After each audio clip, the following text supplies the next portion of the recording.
Hello, this is Alan Bonville. I'm Yana DeBona. And we've prepared a message that we'd like to read to you all and say a few words as well. Here we go.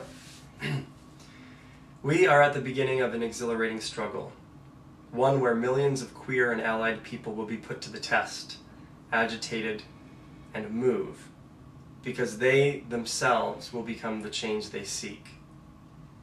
True social movement always comes from the people themselves. It does not come from political parties or those protecting the status quo. It comes from those who do not have, and from those who are brave enough to stand with these have-nots.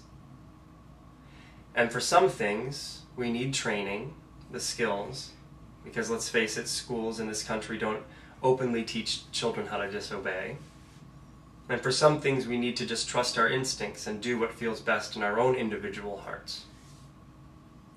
Specifically to queer people, if we don't feel right now what we are experiencing, the oppression on the shoulders of us, if we don't feel it is as bad as it really is, I ask, how many queer people are leading government or industry? And are we, as a people, doing so in proportion to our numbers in society? How visible are queer people really on a day-to-day basis to be able to even quantify such disparities? And how much hate is really out there waiting to lash out at us, that many of us hide from each and every day? Have we really been brainwashed into believing we are sissies? That we're what they've called us our whole lives? We're sissies, we're dykes, we're trannies, we're gay in a bad way. All those little instances, have they made us those things? Are we sissies, unable to fight for ourselves beyond a blog post here or there? And who is seeing what we are doing anyway? Is it only us? Only for our eyes to tear apart? Or are we confronting those who want to keep things just as they are? In their homes, in their schools, in their town squares, in their churches, on their streets.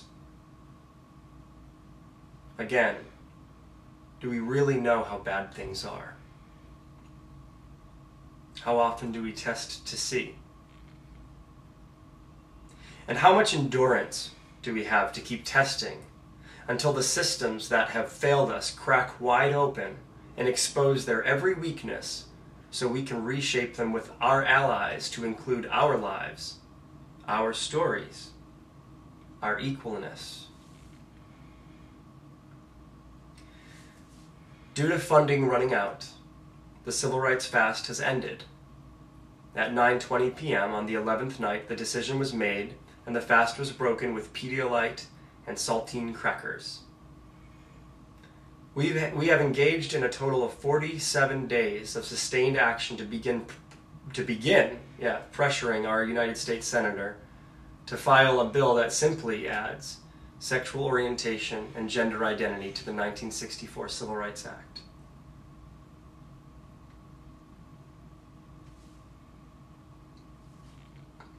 It's been amazing to see how new voices continue to come to the forefront in our fight.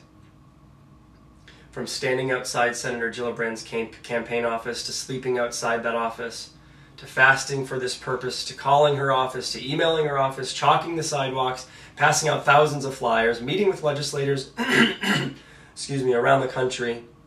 People, regular people, not connected to any existing power system, have risen up with very little resources and stood resolute in their commitment to fight for what is a queer person's birthright: civil rights. And I hope that each of us, straight or queer, do everything we can do to wake each and every day and ask ourselves, what am I going to do for queer civil rights today? We need your help. So please join us. Add your voice, your action, and your hearts. And thank you. Thank you. And we want to send our thank and our love to our family, our friends, and the community for everything that you've done.